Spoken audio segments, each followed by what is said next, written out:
Do you see this man? Do you know why he's crying? It's not because of an accident. It's not a breakup. He is touching the car from the poster on his bedroom wall 30 years ago for the first time, in the flesh, with his own hands. Why do we crave the comfort of this old machine more than we fear a mountain of debt?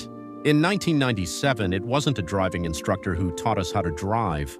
It was a 14-inch CRT TV, a PlayStation 1, and Gran Turismo.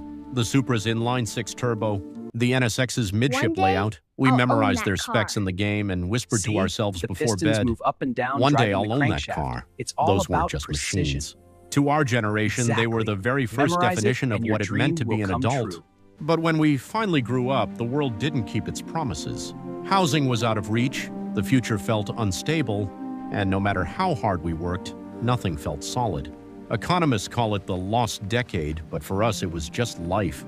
So we made a choice. We chose something we could actually control, something we could pour our hearts and our money into without regret. We chose the car. Psychologists have a name for this: narrative repair.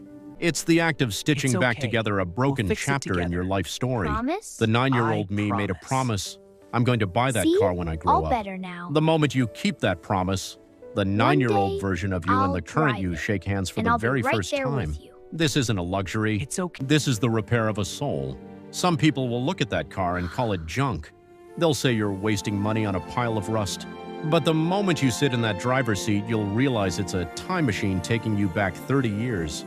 So tell me, what dream is sleeping in your garage?